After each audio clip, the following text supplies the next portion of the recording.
Hey everybody, Dave, Blue Jacket 66 here for another video. If you're new to my channel, I'm primarily a vintage guy, primarily a 50s food and beverage person, but I collect across all realms. I collect Cobb, Mathewson, Ruth, and I love the regional issues from the 1950s, and I do collect some of the modern stuff. So I thought I'd do a little video here, little short runs of some videos here over the next, I don't know, couple weeks. Kind of taking a look at a few of the cards that I have that are not the rookie card or the highly sought after card of the player we're going to talk about. So I thought today I'd show a couple of Ken Griffey cards beyond his 89 Upper Deck card. Then I'll probably do a little one on beyond the 86 Fleer Michael Jordan to show off a few Jordans. And I'll probably do a LeBron James to go beyond the 2003-4 Topps Chrome LeBron James. And I may do something else. So why I decided to do this is we're bored shitless here. I've been buying and I've been following the kind of the price explosions, and it's fun. And trying to think about why it's happening is sometimes fun too. I guess I have my theories, just like everybody have his theories, but nobody's right, nobody's wrong. And you can say it's a joke that some of these cards are running up and that they're not deserving, or they are deserving, or it's about time, or it's going to drop. And I certainly have no idea. So I think I have been doing some buying stronger than I do usually in the first quarter of the year. And actually, this is personally why I'm buying more.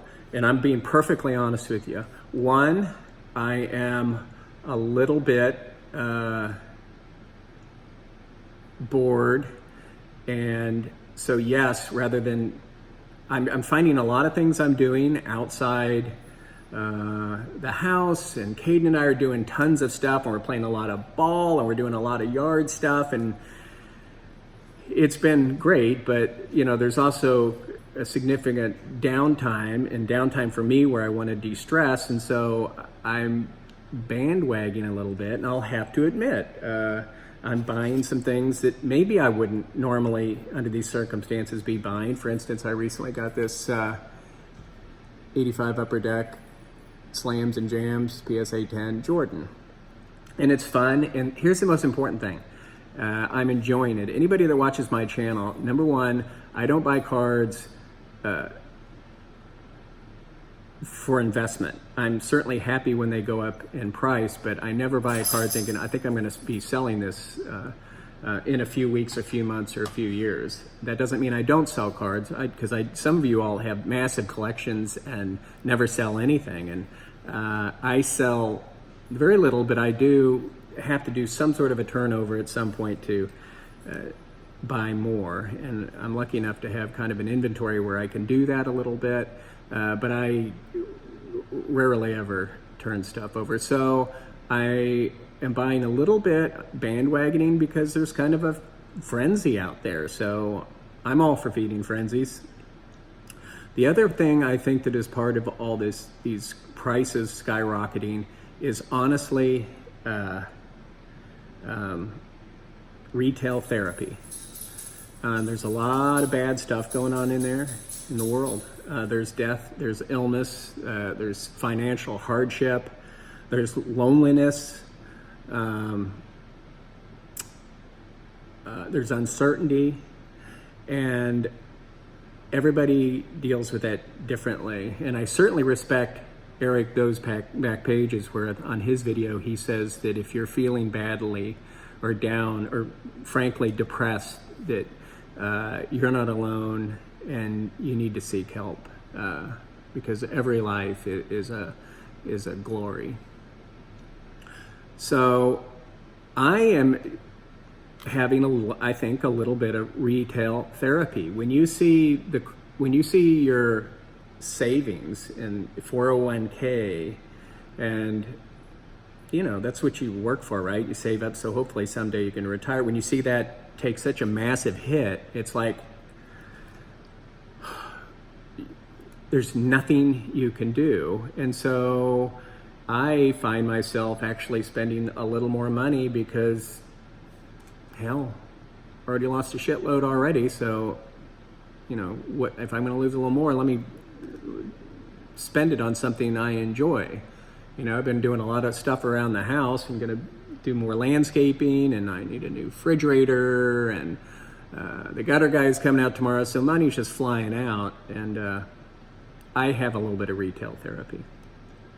Some people say there's buyers groups. Well, there's been buyers groups, but I don't personally buy that, because essentially across the spectrum there are price rises, and buyers groups kind of focus in on a few cards to really ram them up and pull them down. If I believed that any card was probably being manipulated by a buyers group, I'd say the 2011 Upper Deck Trout. That doesn't mean it is, but that's the type of card that buyer groups buy. The prices go up, and then they unload, and everybody else is holding the bag. That doesn't mean it's happening, but and I don't think it's happening. It may be happening with some cards. It is, because we've got these quote unquote new investors and new collectors. I guess there's new collectors out there. There's certainly investors, and there's people buying like crazy, but I don't think any new collectors are out there buying, hey, I'm new to collecting, I think I'm going to drop $3,000 on a 9-year-old Mike Trout rookie, or $1,000 on an Upper Deck Griffey, or whatever card. It's hard for me to believe that new collectors drop money like that, but they very well may be. The argument is, well, these people were kids in the 80s and they're now come into money.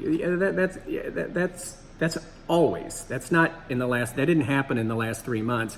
That's always that way, and I'm in perfect agreement with that, because I'm buying cards now in my 40s, 50s, you know, Mathewson and pre-war and vintage stuff that zero chance. When I was young, I was buying, you know, Brett and Yount rookies and Murphy rookies, and I was buying a lot of Rose and Carew and stuff like that. So I certainly believe that people are buying those, but I don't think that's it. So I think it's just, and are there investors? There's certainly investors.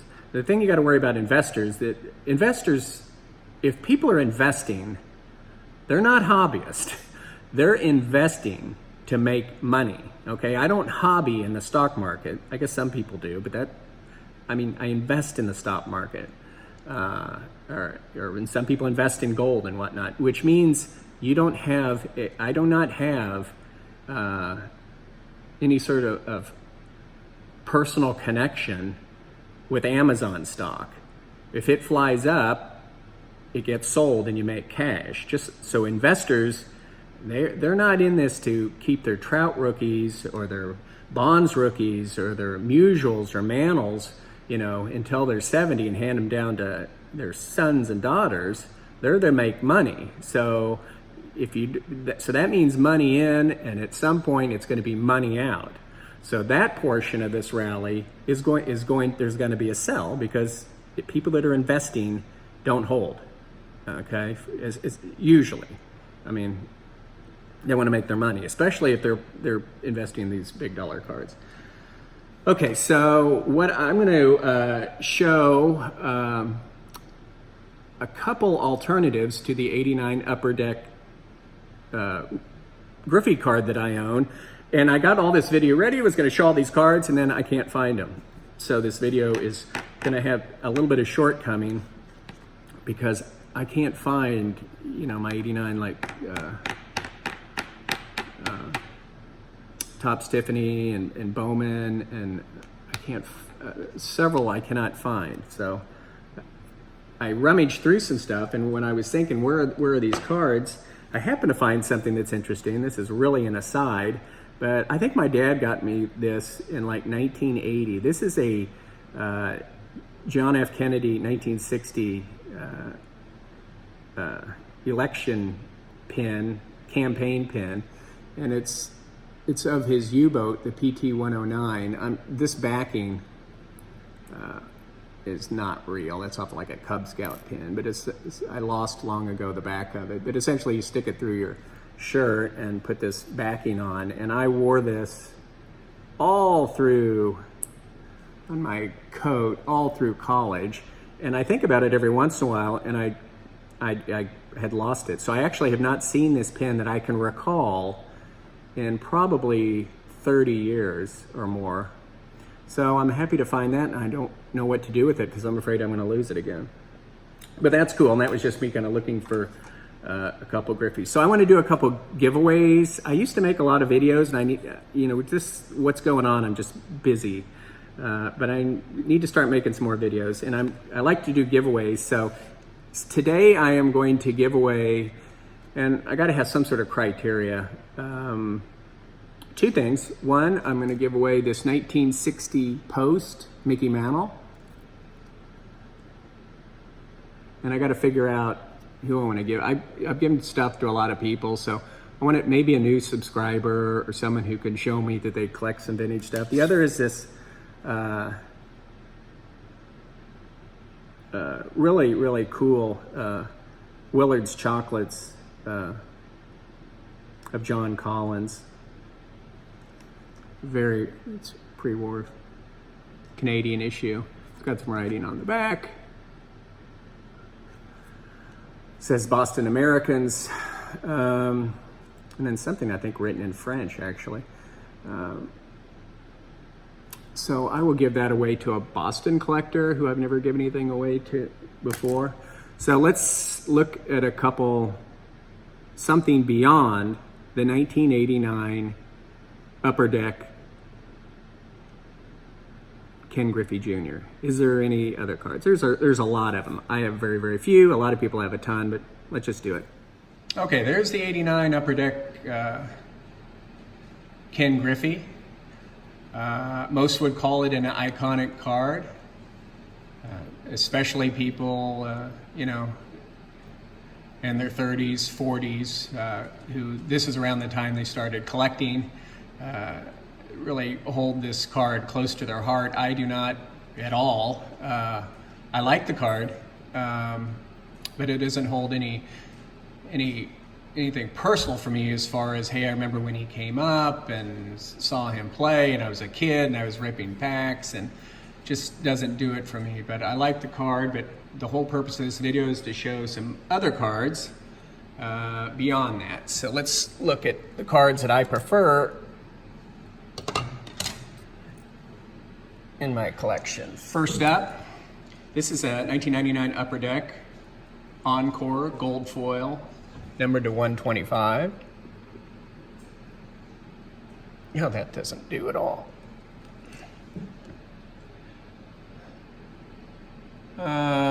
There's some shine on the gold foil.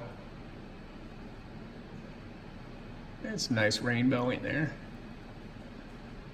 So when I buy or have bought Jordan cards, and a lot of different cards, one thing I look at, because I'm buying a card to enjoy it, what does the card look like? Is it a pretty card? You hold it in your hand and you just love looking at it?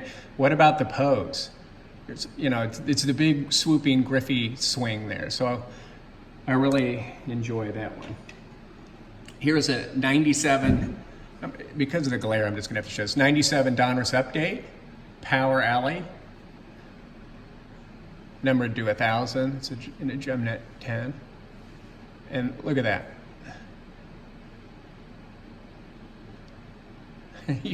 You guys who know me as a vintage pre-war guy think, what the hell am I doing here? But I've been a long time collector, so I have cards, and a lot of cards I haven't shown. There's a lot, probably all of us YouTubers, including you that's watching this right now, has tons of cards you haven't shown or haven't bothered to show or don't know if anybody will like or whatnot. So there's a beautiful card.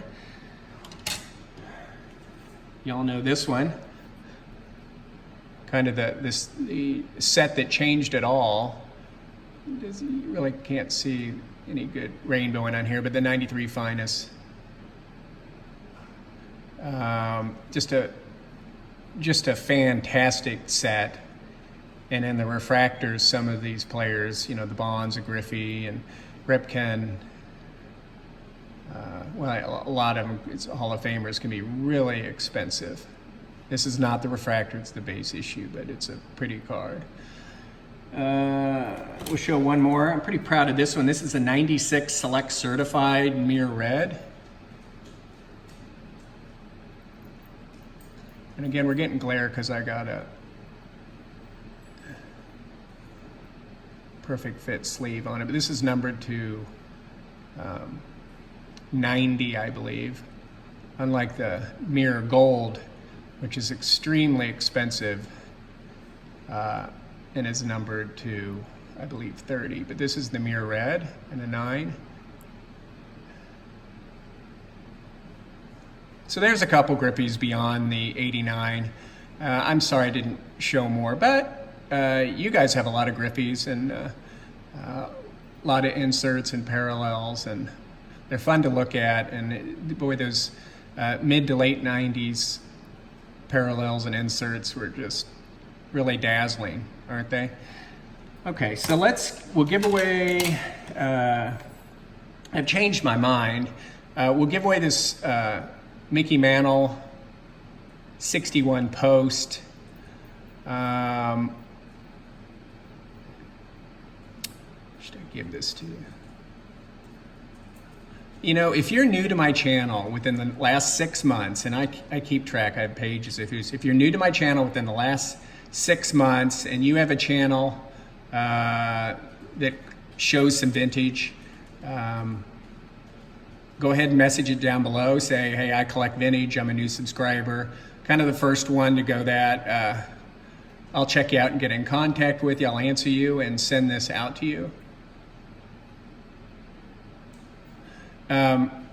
Contests like that where I just say things like that, invariably what happens is someone said, hey, I answered you first or whatnot. I'll just do the best I can, guys. And I've decided not to do that Willard's Chocolates. Let's just do a Griffey. I'll just send this one to another. If you've been to my channel within the last 6 months and you're a Griffey fan, go ahead and just link me to